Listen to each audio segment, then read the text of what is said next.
Paranormal Dimensions is a regular feature on Mondays on the Paranormal UK radio network.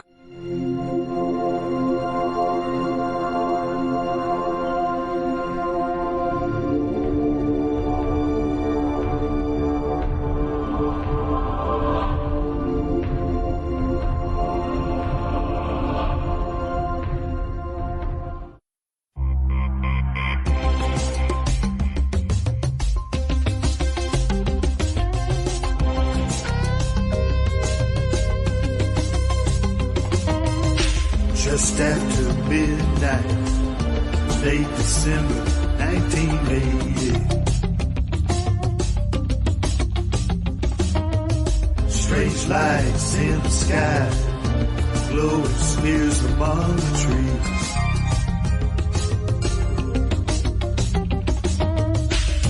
The woods lit up like fire, electricity.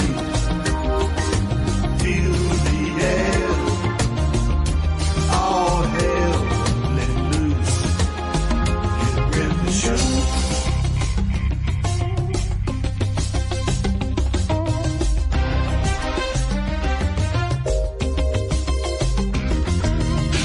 The silence echoes through the forest to home.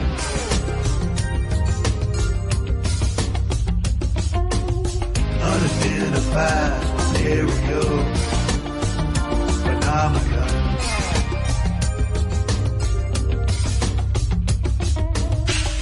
Time froze, world stopped, reality changed, lost in state of shock.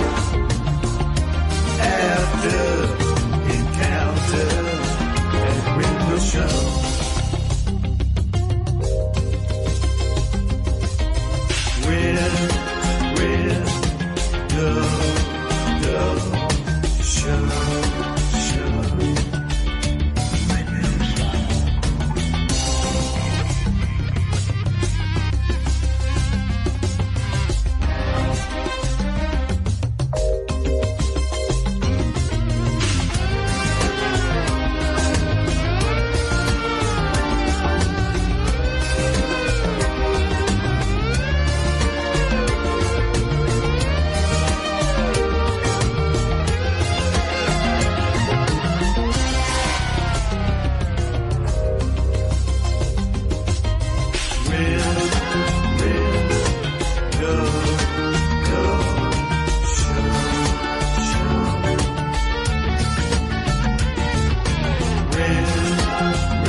Hello everyone, this is Johnny Cobb, and you're listening to the Paranormal UK Radio Network, the UK's biggest paranormal radio network, and this is Paranormal Dimensions with David Young. You've also just listened to a tune called Remission, composed, produced, and performed by myself and Jerry McCoy. I sing all lead vocals and play all keyboards.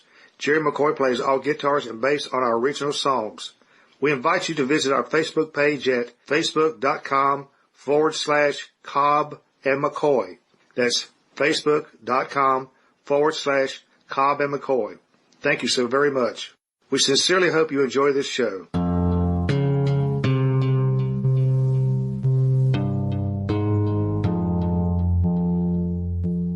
Hello and welcome to the show. Thank you for that intro, Johnny. As you can no doubt tell, this is going to be another Rendlesham themed show. The guest today is going to be James Worrow, who's got a book out that he's written with John Burroughs. Now, John Burroughs was one of the witnesses on the first night of the Rendlesham Forest UFO incident back in 1980. But before we go into that, I'd just like to say thank you for the continuing messages, emails, etc. As always, if anyone would like to get in touch with me, my email address is davidyoung2qn@yahoo.co.uk. That's davidyoung2qn@yahoo.co.uk. Okay, right, let's get straight into the show and introduce James Worrow. Hello James, welcome to the show. Welcome, David. So, what, you're welcoming me to my show? Okay. No, hang on. You're in my home, I'm in yours. Oh, right, okay. Well, we'll do it that way then. Okay. Anyway, it's nice to have you on, James. Thank you very much for agreeing to come on and talking about your new book, which is called... Oh, right. The name of my book is Weaponisation of an Unidentified Aerial Phenomena, the Rendlesham Forest UAP Incident 40 years later. Right, I thought I'd let you say that because it's a bit of a mouthful. I thought you might get your mouth around it better than I could. Yeah, fine. But anyway, yeah, and I was very grateful for Johnny Cobb and Jerry McCoy. He actually sent me the MP3 for the music. It's like a music video, but he sent me the MP3, which I played at the beginning of the show. Oh, wow. Were you involved in that, or...?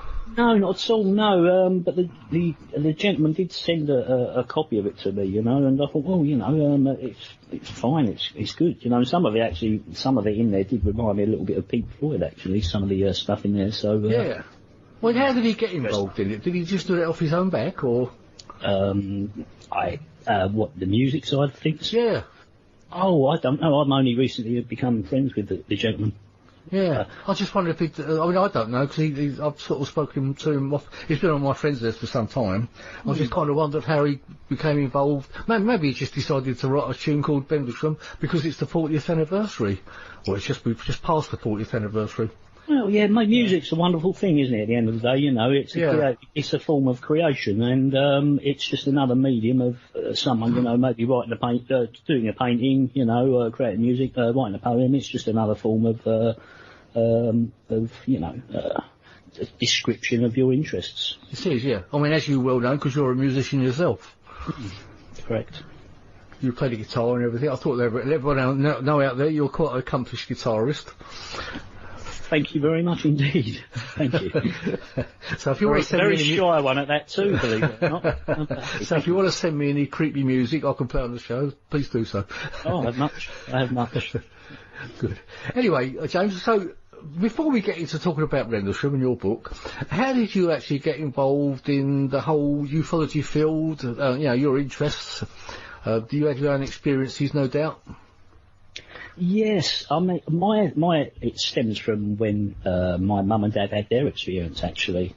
When it was in 1975, and it was in Barking in London, and this incident, cut long story short, it involved a big ball of light that appeared outside their window, and over near, well, they could see it from their window, and it was over by the power station there, the old power station in Barking at the time, and my dad went to the front door to go downstairs to tell his friends who lived below them what they could see.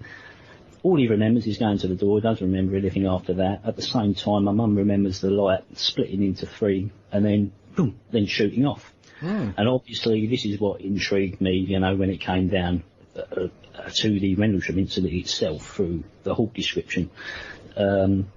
But yeah, so from the age of like 6 onwards, my father used to bring home the Unexplained magazine and Fate magazine as well. I remember that, yeah.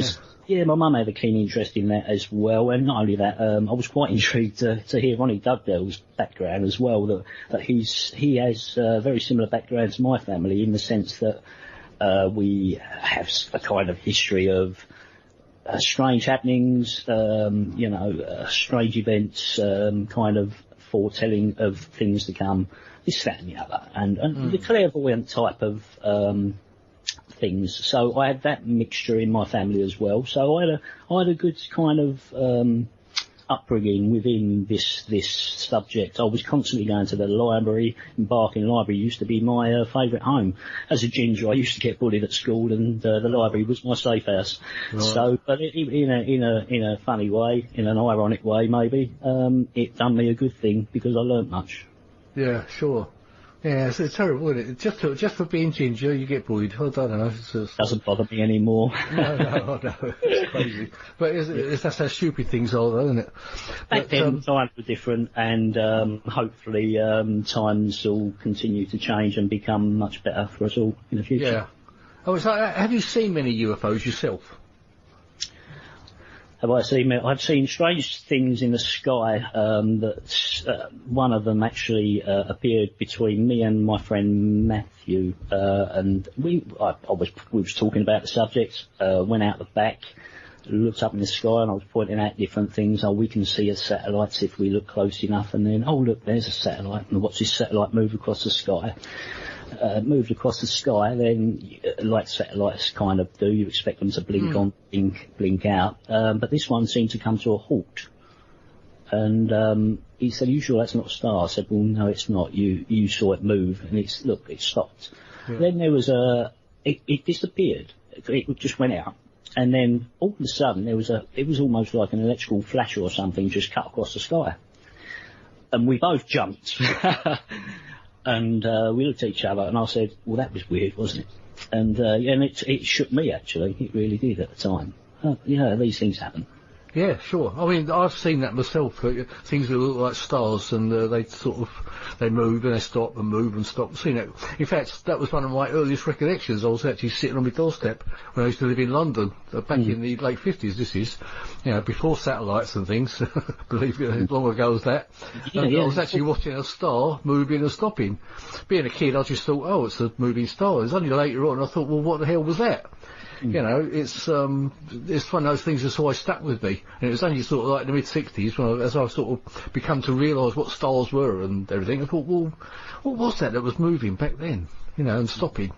So it's something I've always thought about. And then I've mentioned this a few times on the show, but then I saw a large oval orange object going across the sky in 1960. I think it was 66, or it might have been 67. But that was something that I thought, well, there's really something out there. This was going across the night sky, Yes. And then I've heard about these orange objects quite often, since then. There's even a book I've got about them. But anyway, enough about me. We'll talk about your book now and how you got involved in the Rendlesham. Because you did a lot of studies at the Rendlesham, I understand.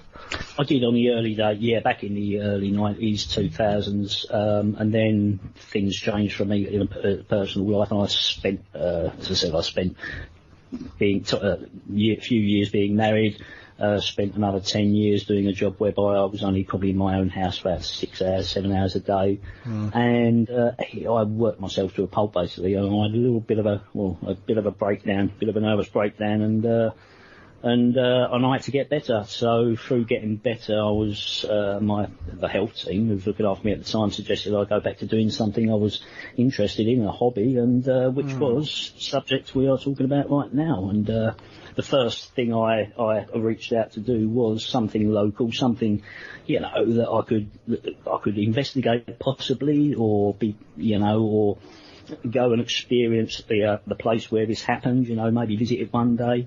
And all those ideas come to my head, and then lo and behold, there was a conference with Richard Dolan, John Burroughs, and Larry Warren that I attended. Oh, I was there, yeah. yeah, and it was that was part of that was a little treat for me as part of my kind of get better mode. And I listened to John Burroughs and listened to obviously Richard and Larry, but it was John Burroughs.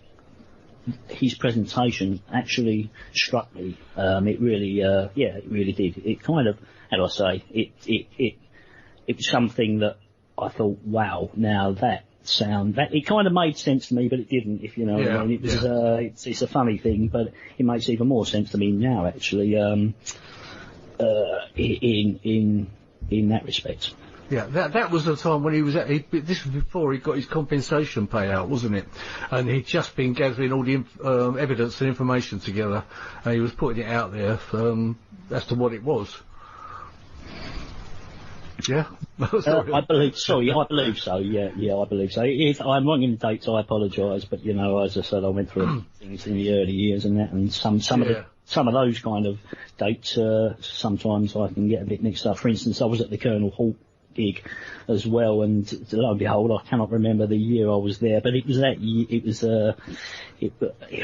Was it the 2015 one, the one when he came to Woodbridge, when there was quite a stink about it? Well, unfortunately, it seemed to be. Well, there was a couple.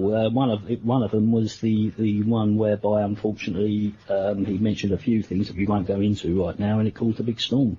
It was only because I asked one question, and it kind of created a storm that kind of led for about 2-3 years. It did go on, and it grew from that. Yeah, I agree. To me, and that became a distraction for me from that point onwards. So I decided to go out on my own and just concentrate and try not to get as distracted, and just put my head down and start researching the technology that was involved at the time, and whether or not any of this could have played a part in the events that took place. Yeah. No, I understand that. I mean, I actually arranged a conference for Colonel Holt in 2019, just at the end of that.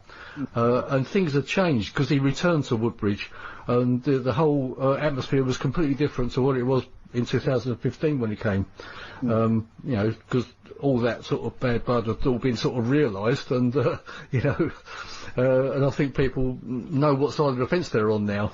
I think they realised about what happened he was basically telling the truth on that aspect. Yeah, that's again.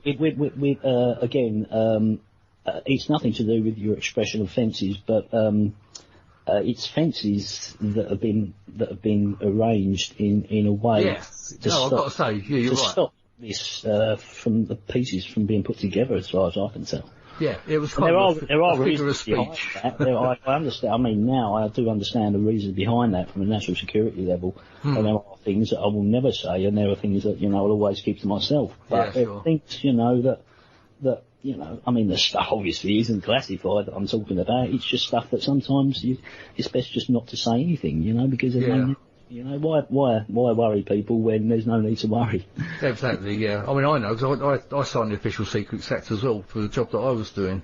Because I can actually talk about it. I was working on the AC-130s, the gunships for the US Air Force. So, but I mean, that project's long gone now, so, but that was all secret. I built one of those when I was younger, funny enough, an Airfix model. An Airfix, did you? Oh, right. Yeah, I used to hang that from my ceiling. I was really proud.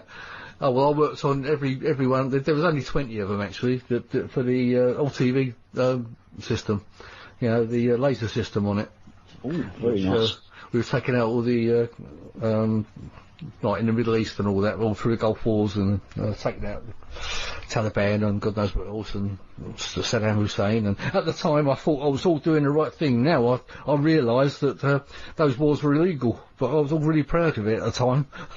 I've changed my mind considerably since then. But we have opinions, and we move on, don't we? And history is supposed to be there to teach us all a lesson, and unless we listen to history, we will never learn the lessons. No, that's right. Anyway, James, I've been ploughing through your book today. I did a little bit yesterday. I was very impressed with Win Keach's contribution to it. Now, Win Keach is a friend of both of ours, and I think he's quite well known out there. But I was actually blown away with his information on the technical details of a lot of stuff, actually. Apart from the rest of the book, there's a lot of technical stuff in it. But when we got to your part, how did that develop? Were you talking with John Burroughs, and how did you come to write the book with John, or put the book together? I know there's contributions from people like Ronnie Dugdale, who's he's been on the show in the past as well. Mm-hmm.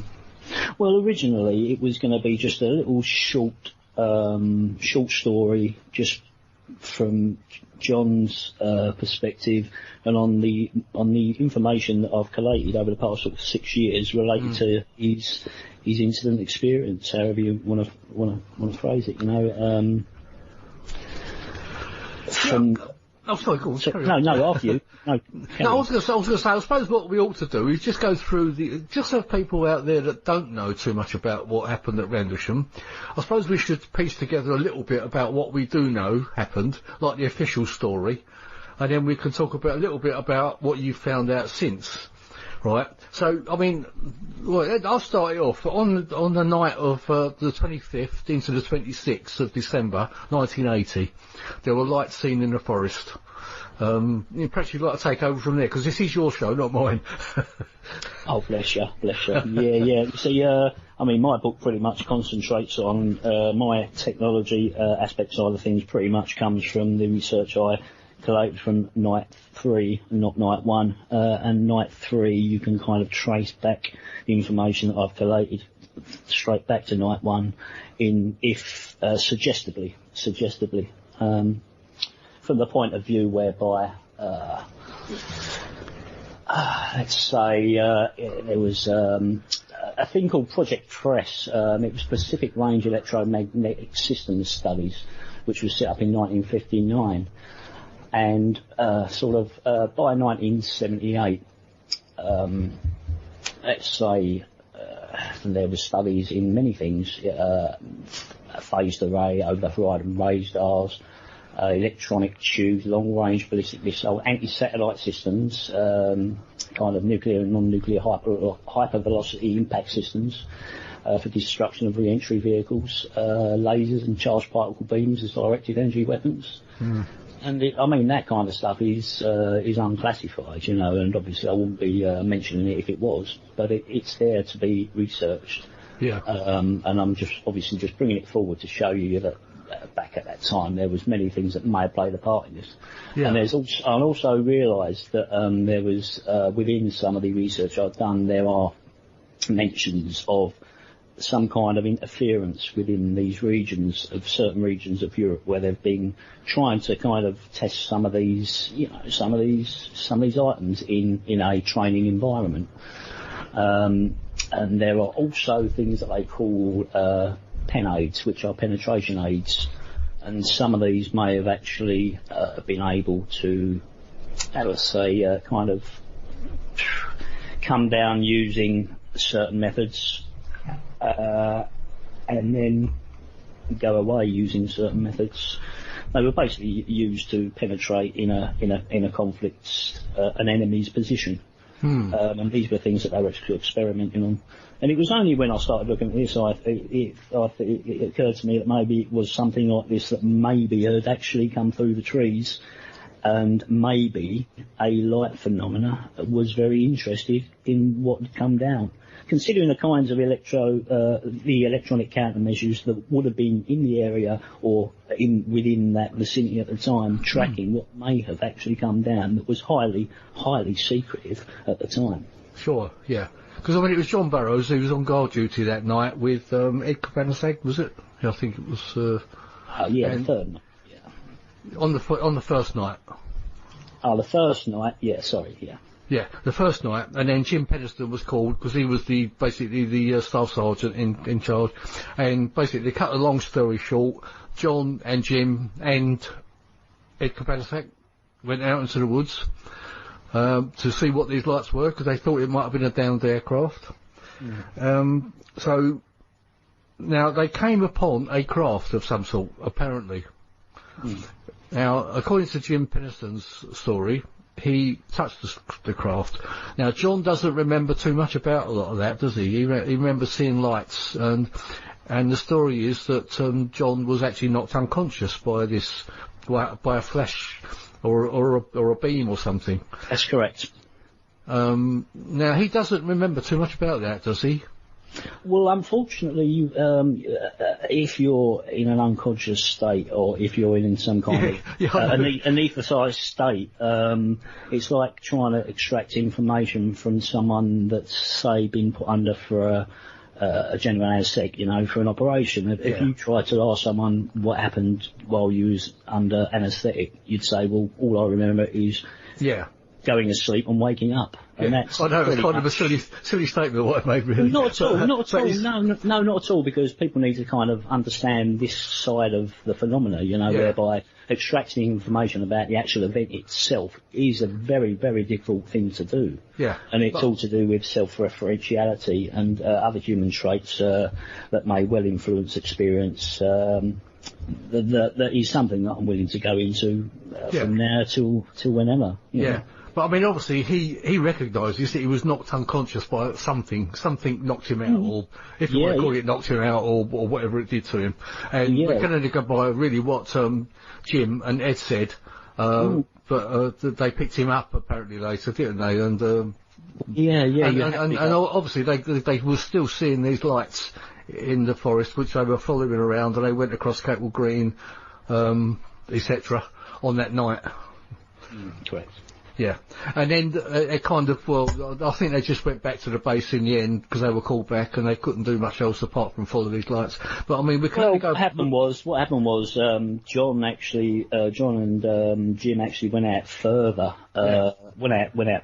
You know, they went out further and they reached a part whereby they could actually, from the original point, you couldn't see, you know, the lighthouse, but when they moved further. They and out into this field, they could. Yeah. And they're looking around trying to find out where this light's gone. Something's caught someone's eye. Oh, is that over there? That's right, yes. No, that's not it. But when they turned round, or when they looked in another part of the sky, then they saw it again. Yes. So it was definitely something there. And it definitely was nothing to do with, you know, the light itself was nothing to do. Now, whether or not there was any radar in the area, either attached to the top of the lighthouse that could have interfered with this other light that they witnessed, that is a complete, in total possibility in the line of research that I've carried out. Yeah, that lighthouse theory, I think, came from the fact that at one point, I don't know if it was John actually was looking in that direction, saw the lighthouse, and Jim apparently, he says that's the lighthouse, John. But of course, after that, they saw the lights elsewhere. So that's kind of where I think that lighthouse theory came from. And as John, that's right. And as John has explained on other shows himself as well, when they actually looked in another part of the sky, they actually saw what they thought was the actual object that they'd saw earlier, you see. Yeah. This is where I was looking at radar, and this is why I started looking at how small radars were at the time, and it seemed apparent, and that something like that may have been involved if there was this kind of electrical phenomena of some kind, salt flowing around in the sky. Then the microwaves within certain radars would interact with that, because we know that does happen in a lab, and therefore back in 1980 they may not have been aware of that on a larger scale, but we do know that we can manipulate these kind of things using certain techniques, you know. So yeah, absolutely. We know that now. We didn't know that then, obviously, and it was national security back then. So. Yeah. Well, somebody would have known it, but not the likes of you and me. Yeah. Exactly. Absolutely. And now we have the internet whereby I don't have to go to the library as much. I can order books online. I can get them sent to me, you know, and it makes my progress a lot easier this way. Yeah, sure. And I was saying, in the job that I was in, I know very much about, or I don't know very much. What I mean is I know a lot of what was going on in the field of lasers and stuff like that, because a lot of it was very top secret, and it's amazing what was going on.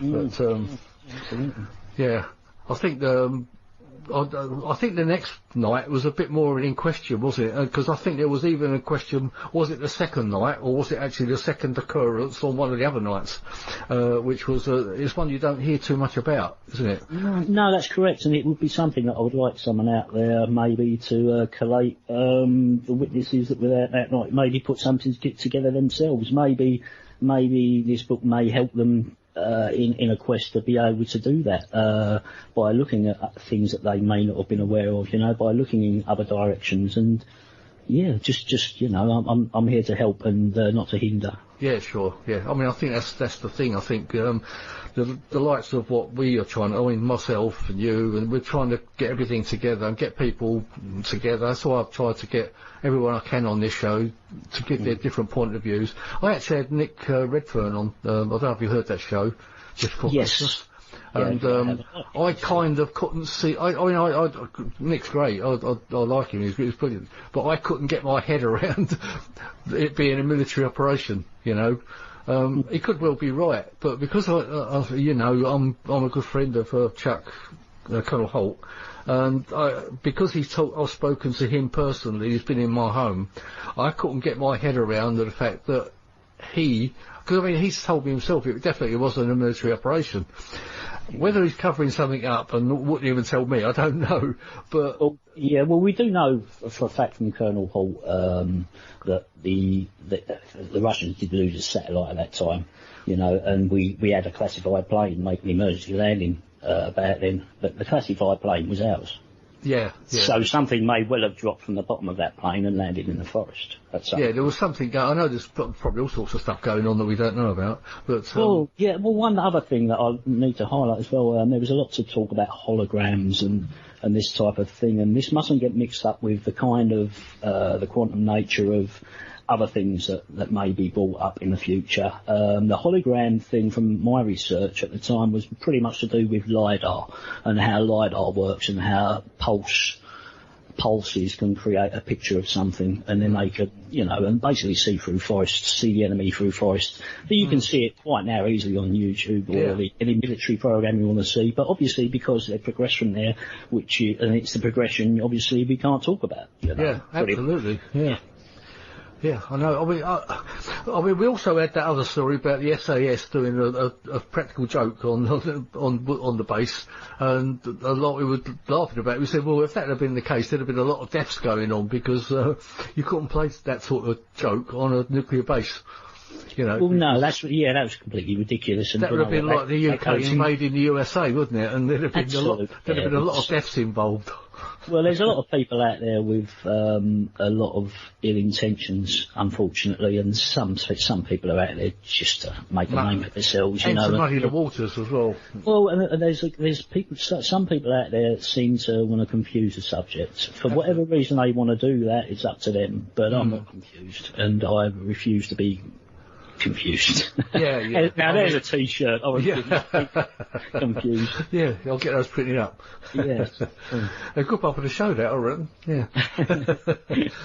But obviously, there was a lot of confusion thrown into it, sort of from the early days, wasn't there? Right from the start. When Colonel Holt made that, when he wrote the memo, that was never meant to be made public anyway, and it was kind of I suppose it was an exercise that had to be contained within the Air Force. It has to be noted, but it kind of escaped without his knowledge, didn't it? It did. Again, and that's been gone over quite a lot. Yeah. In the past, and many things have been suggested about that, But again, that's something that I may have looked at in the early days, but my research moved on from that. Yeah. And it went from pretty much from researching that all the way up to DNA nanotechnology and material systems engineering. So there is much to be discussed over the next couple of years, I'm quite sure. Yeah. I mean, a lot was made of the date that was on that memo, and Chuck says basically it was a mistake, because he was trying to lump all 3 episodes into one episode kind of thing, wasn't it? And I suppose that was kind of like the middle date, and I suppose that was sort of plucked out of the, I suppose it's not a good term to say plucked out of the air, but I suppose at the time it's one of them things where it may have just been literally just one of the things whereby you just want to get it done, pull it away, get it done. And as we would do, put the 27 because it's causing, if you're in charge of that many people in charge of base, you want it to stop. You don't want it continually going on, because there's important things that need to be concentrated on places like that, and any distraction such as that can potentially put any kind of decision or any kind of potentially put things in peril. Yeah. Of course, he never realised it would become a big issue in the following years. I mean, there was other issues apparently going on with the bases, that are personal to those involved, and I'm sure again they've spoken about that as well. But again, they are issues that only people that were there at the time can contemplate, deal with, and discuss amongst themselves. Yeah, so. Sure. But let's go on to John Burroughs and Jim Penniston. They both suffered quite ill effects over the years. I mean, I think mentally and physically. John was awarded got an award for the damage he'd apparently done to his heart. That was probably done from when he got knocked out. Well, we can't prove that, but obviously John must have had enough evidence to get that payout.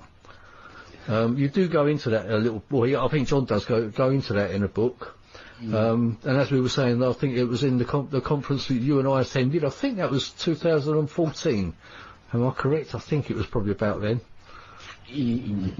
Probably. Yeah, I think it was. I mean, John was suffering from a major, heart condition, know, and it literally was leading to malfunction and complete, shut there, and it was actually Dr. Green and others. They actually made a huge contribution and actually saved his life. So we must also remember that as well, Yeah, but I mean, something must have happened, obviously to him, and obviously the US Air Force had agreed that something happened to him. Correct. It was actually, Dr. Kit Green actually did go on the record and actually mention, it was, what causes injuries, and how can it be true that his medical records were classified. And he's gone on the record, Dr. Green, and said that there's about 1,000 pages of John's records that are classified to this day. Yeah. And legally classified as well, so that's a big thing. These are legally classified documents. Yeah. I mean, that's weird, really. I mean, hasn't John even got access to them himself? Well, no, obviously not, no, because he has, Because, I mean, they're his medical records. But they are, but you have to speak to his lawyers, but you cannot get hold of them. Yeah, that's a strange one, that. Because, I mean, we're all entitled to access to our own medical records, aren't we? So that I don't quite get my head around, but... Well, I think it may... my personal opinion is that if it comes out into the open and gets into the wrong hands, it may have implications for national security. And that's as much as I'm going to say. Yeah. Yeah, that's all we can say, isn't it? Just have to accept that, that's right. Okay, right, now where do we go from there? Okay, so your studies into, can you explain a bit about your studies then? How did you, what is your background that gave you... Well, I kind of, I used to have weird experiences when I was younger. I used to kind of predict things, or say to me mum and me father, such and such has passed away, and they're like, no, look, they're alive, they're breathing, look, they're on telly, and... All right, no, that's interesting. And a little while later, 5-6 days later, sometimes they would pass away. And it was almost as if they were all ready for me, but they weren't, and it was weird. It was strange for me as when I was younger. My mum thought I was probably a bit nuts, and so did I. So I just didn't bother telling anyone anymore. Yeah. Kept it to myself, And high strangeness basically has been with my family for a long time. And if I do go on, let me know, because sometimes I do go on and I forget the original question. No, it's interesting, because as I say, I wanted to try to get to what made you decide to do what you were going to do. Was it because of your background? And would you call yourself psychic, I suppose, is what I'm kind of saying, and... clairvoyant, well, I wouldn't say yes or no. I would say clairvoyance is probably prevalent in most people, but some people more than others. To a certain extent, you're right, yeah. Yeah, most definitely. And why and how, I think... Very little in me, I must say. Well, I think it's probably more, again, looking at the research I've done, I think it's more to do with DNA, and how DNA is probably the true sort of time traveller that we're actually looking for, rather than an actual machine, you see. Because DNA, we've found out, that contains lots of... parts that we thought were junk that are actually store memory. It's a memory storage molecule, and they can store. You can store lots of information within this, and all that information is us, and that information gets passed through time, literally, doesn't it? Absolutely. When you think about it, yeah, kinda. So that's the path that I'm going down. And the idea was that what would happen if you was remote viewing some target somewhere, or you was having a dream whereby you was floating somewhere and you was looking down on something in real time. What would that person that you were looking at, or this scene that you was imaging, could anyone at that scene, if you thought you was imaging that in real time, actually see what was above them, see any kind of energy, see any kind of anything there that may, may then cause them to go, oh, is that a UFO? In that sort of sense.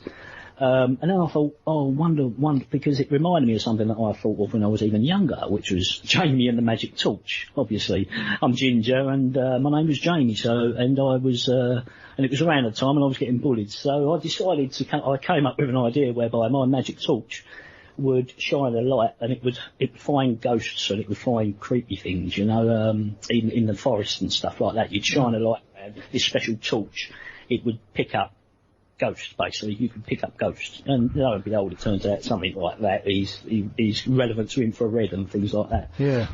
So all these things I've sort of utilised and come up, and I've been thinking for lots and lots and lots, and so I started going into the electrical aspects of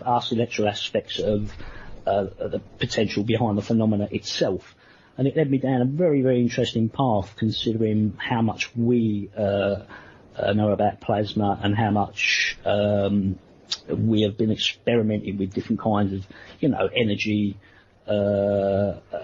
devices and things. Some work, obviously, to a certain extent, but it's not something that we could call sustainable energy.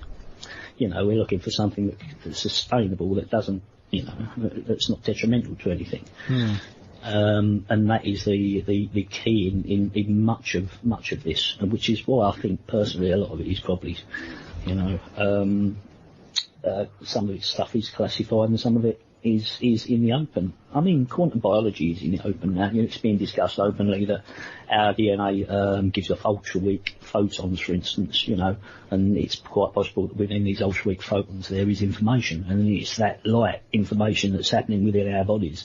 And if you incorporate that into kind of material systems engineering, you can imagine what might happen in the next 30, 40 years' time if you combine both aspects, and then we probably will be talking kind of Star Trek, Yeah, and I think that's a big fear of a lot of people. We keep hearing about all this 5G and mRNA and all this sort of stuff, and I think people are getting some people are getting a bit worried about it, aren't they?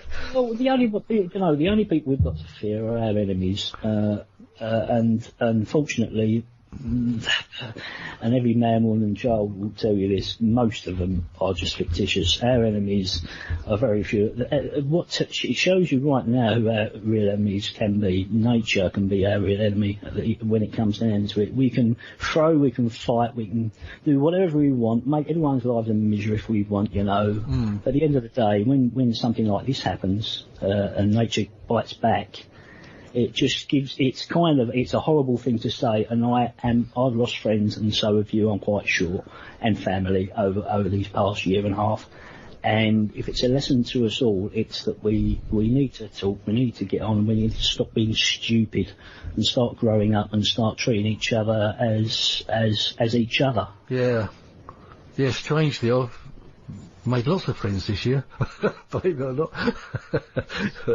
But I suppose I've lost one or two in some ways, but I've made lots of others. It's been amazing this year. Well, it's almost like there is a change going on somewhere, know. And, I mean, I think for us to move forward in much of this at a local level, a personal level, and I'm very interested in the very small and how very small can make a big difference. And I think that is within nature itself. And again, I think the answer to a lot of our problems lies within nature, including within ourselves, of course, as we are all part of nature. Yeah, I'll tell you what fascinated me in the book, which really started making me think about, what that was really strange. The Fatima Incident, which was mentioned on page what was it? Page 99, in actual fact. It says, in October the 17th, 1917, an estimated 70,000 people gathered together at Fatima, it's a small town in Lisbon, Portugal, to watch a phenomenon which some described as the miracle of the sun. And people saw numerous things from a luminous ball of light. Now, what you were talking about, plasma and everything earlier on, do you think that could have been something like that? I do, yes. I do believe it could have been something like this. You see, some of this phenomena, or part of this phenomena, does seem to be historical in its nature. You know, from Fatima, you know, down to... Well, yeah, I mean, we hear about things in the Bible, don't we? And everything like... Yeah, there are lots of occurrences. Well, I found it quite intriguing that Sir Francis of Assisi was a patron saint of dementia and neurological diseases. And he had an experience himself. And there seems to be some kind of correlation between such when interacting with some of this UFO phenomena within certain parameters of being in the parameters within this, you know, this phenomena. You know, it's kind of a mixed frequency ball of phenomena that they're still trying to understand. You know. So. Yeah.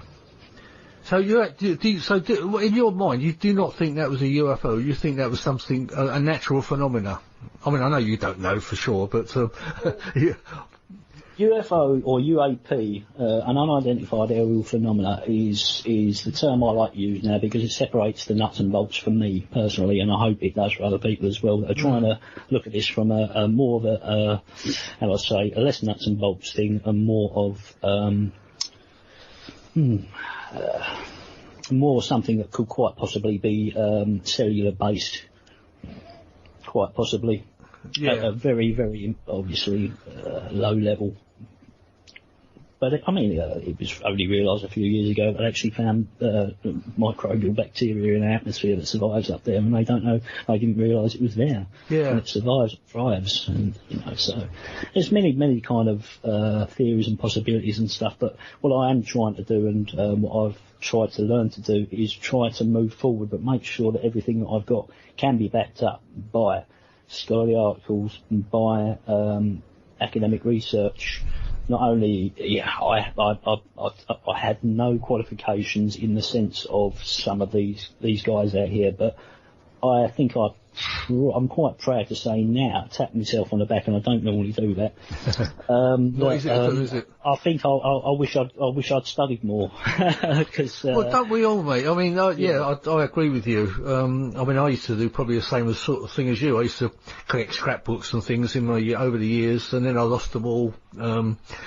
It's only sort of in my later years now that I wish I'd done a lot more in my earlier years to, you know, I sort of, I really sort of respect a lot of these people that have been doing it right from from their young years, and I really sort of, you know, regret that I didn't do a lot more with my younger years. As I say, you can't say any more than that, can you? Well, no, and I'm sure you've had your years doing many other good things. Yeah. That you would never forget. So yeah, we all do. There's good and bad in everything, isn't there? It's just getting that balance, knowing that both exist, but just making sure that we don't go too far either way. Yes, that's right. Yeah, I think it's just in my later years here, sort of one or two doors are open strangely without my expecting it, and that's where I've ended up now. I'll tell you what interests me when you were talking about a UFO you saw when you were younger, and you were talking about UFOs with your friend, and you went outside looking up at the sky, and the UFO appeared. Now, that seemed to suggest something that I've heard a lot before, that if you talk about UFOs or thinking about them, they appear. What's your thoughts on that? You see, for some it seems to do that, but again, there seems to be something to do with location. It seems to be something to do with certain individuals, and it seems something to do with certain times of the evening, you know, like from your 3 a.m. onwards and stuff like that, around these sorts of times for your high strangeness, where it seems to kind of peak, you know. Yeah. In these locations, and so there's lots of research into why this happens, and I mean, for me personally, I think it has more to do with, again, DNA and some kind of coherent vibration between this ultra low frequency DNA and this ultra low frequency phenomena. You see, the phenomena seems to become active when it's within, you know, when there are things around that could give it energy, you know, like a microwave radar, or something small that's giving out microwaves in the region, or something small that's giving out other kinds of frequencies and stuff, mixed frequencies that could potentially,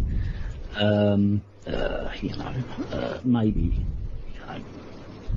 have this stuff appear. It's like imagine Foo Fighters flying through the air. I personally think that the reason a lot of these were appearing was because of the types of radars that were being used at the time, and we were seeing things that we wouldn't have seen had we not pushed that radar through the air. Like I was telling you about that idea I had with the torch, and shining the torch for a forest, and all of a sudden picking something up that you wouldn't normally see. Yeah. And I think our electronic countermeasures may actually energise this in some regions, and I mean that may have even been energising some of this bacteria in the sky that we've only recently realised that we have, So we're many sort of theories, many thoughts, and as I said, there's a few years left in me yet to move all this forward, hopefully. Yeah. No, it's just I've heard the thing. I've heard that a few times, where it seems like some people seem to be capable of summoning UFOs. It seems, Yes. I've spoken, as you know, on this show, I've spoken to quite a few people, and there do seem to be certain people that do seem to make them appear. Well, I'm very one-sided in that I'm aware that there are these indigenous tribes whereby you have your shaman types, be of an agent and an elder that seems to have lots of knowledge passed down to them, and they seem to be the ones that can achieve some kind of altered state of mind whereby they have communication with something, whereas there are other aspects that I think are just personally, I think, phony, and you do? Absolutely. And it's only when you start looking at the science behind things, you start understanding this a lot more. Which for me, it's been an absolute godsend in that at least I am kind of know where to look, what to look for, and also know where not to go, and where not to take my camera equipment or any of my kind of recording equipment if I do want to investigate this phenomena. You understand? Yeah, kind of, yeah. I do know what you mean. Well, yeah. Not too close to anywhere where there's electronic countermeasures, basically. Yeah, of course. Yeah. I'll tell you what, James, what about the hypnotism aspect of it all? Would you like to talk a bit about that?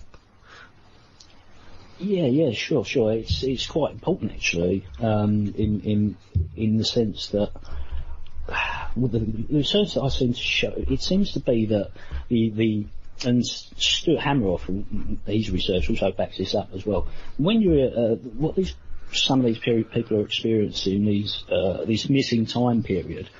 It's a missing time period, and it's consistent with that we get from like a general anaesthetic, whereby we go to sleep and we wake up. Now, to get the information from that missing point in time, it creates a thing called, I believe it's a thing called self-referentiality, whereby the mind itself is trying to extract information, but it can't find anything from that because it's blank, it's a void. So it's actually getting things from before that moment and after that moment, and trying to combine the two to create an image to give an answer. I see, yeah. And I mean, in a deeper level, I do believe this goes down to the way weak photons interact, and how we see images and blah. But that's for a lot further down the line, and I'll try and keep it all very layman right now, best I can. It's also leading to other kinds of theories that I am going to be probably talking about. Let me have a look, see what I can talk about and what I'm saving for my own show. Well, there's a couple of things I need to confirm first before I start talking about it, and I don't really want to talk about something that I haven't confirmed first. And it's basically the art of survival again. It comes down to finding it in nature and that, and that kinds of thing. But yeah, hypnotism. Yeah, I have a very, very, very, very hard time now grasping how that would give us a picture of what people are experiencing during that missing time period. Right. I mean, we do hear that it seems to be that a lot of things were put into people's minds under hypnotism, and this is why we've got such a conflict of stories. The kinds of debriefs that I researched, obviously I can't.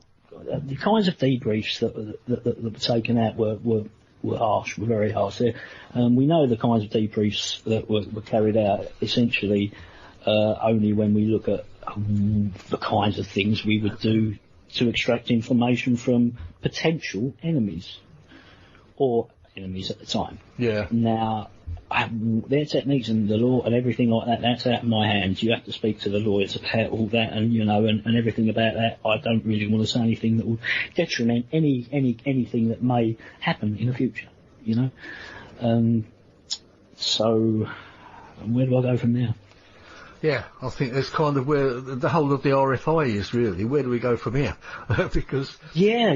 Well, I like to. I mean, the way I'm trying to move things on is the sense that yes, there is definitely a phenomenon, and it is also quite possible that something of ours did actually come down in the forest.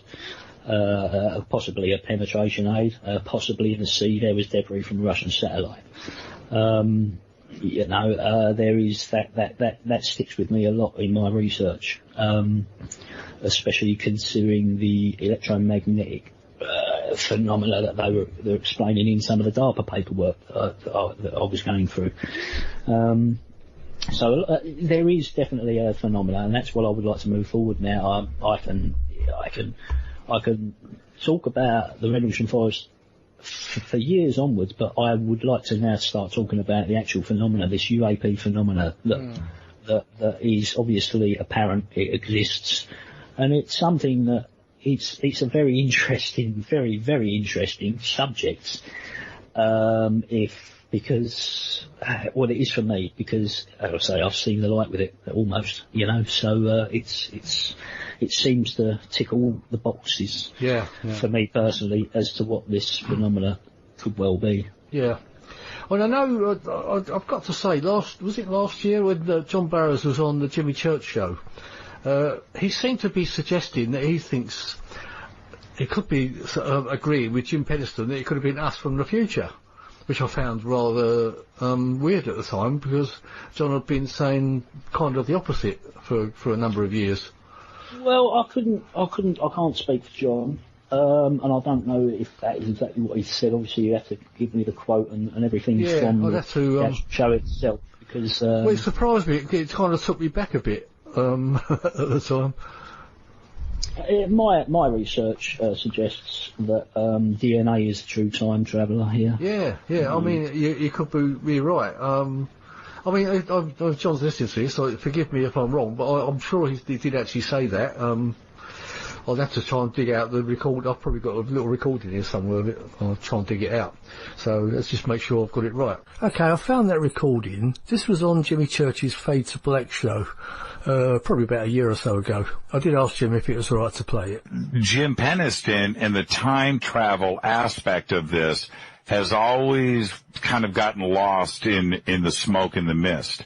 Is this the time where we go back and revisit Jim's testimony and bring Jim back and start talking about this time travel aspect?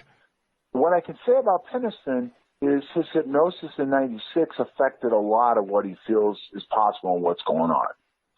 And only the audience can go back, look at his testimony over the years, look at his book and everything else and make their own decision. But what I am saying is what I feel is there is an energy, and it's something that could very well be from the future based on my hypnosis and some other research that maybe can come back and forth and pop in. And what he even said at one point, which hasn't been talked about a long time, was they were back looking, which is what in my hypnosis said the same thing. And there was some really strange things that parallel between both of our hypnoses. That mine was in '88 and his was in '94 or '95.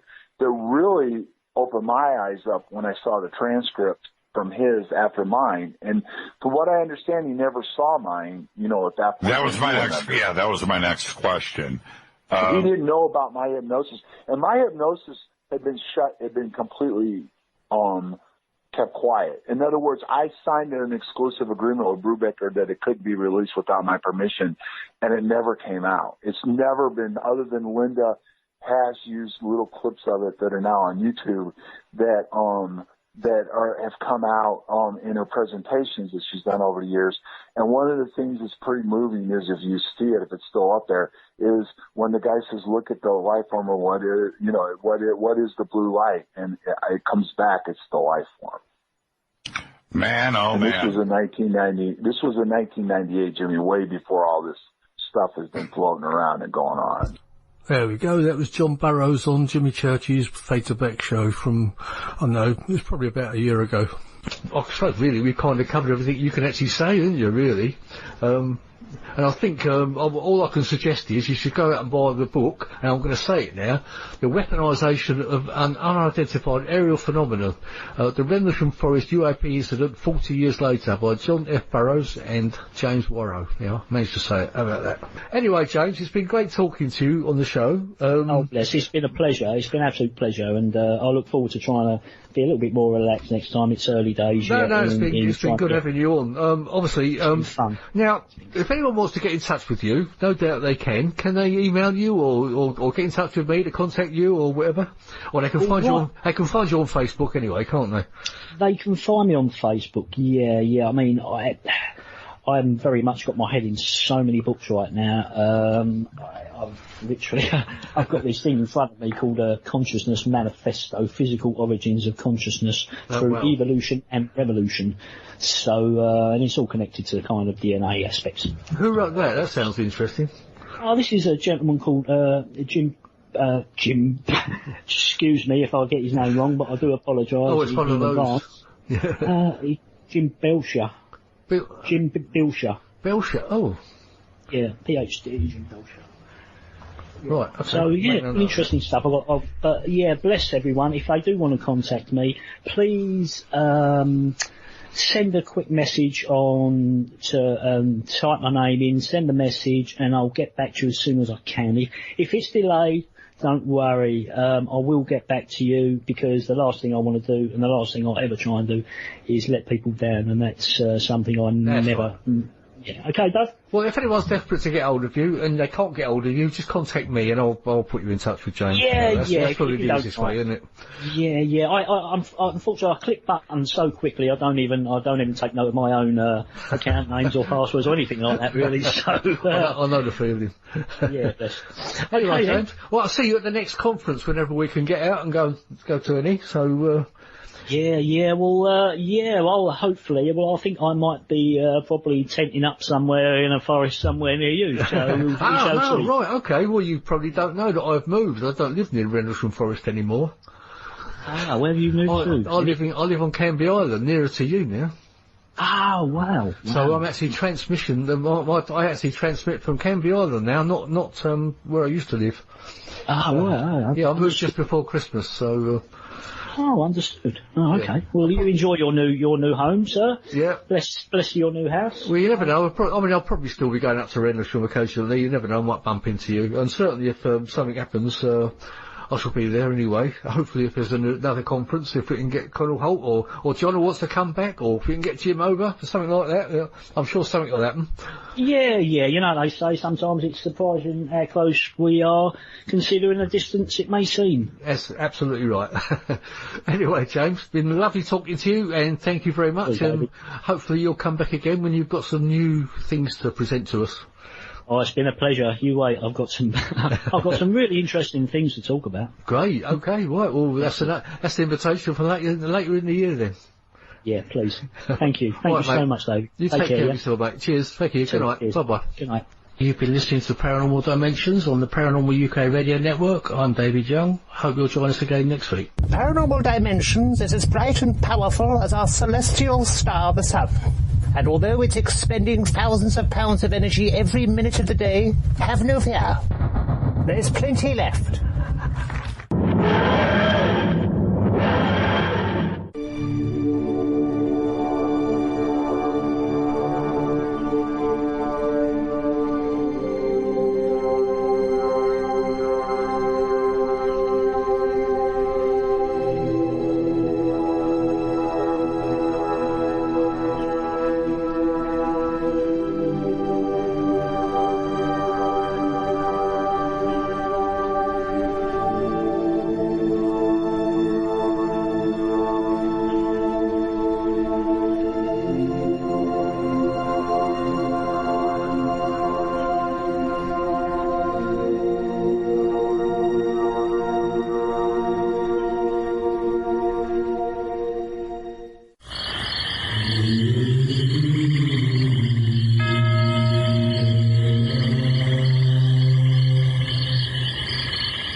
Paranormal Dimensions is a regular feature on Mondays on the Paranormal UK radio network.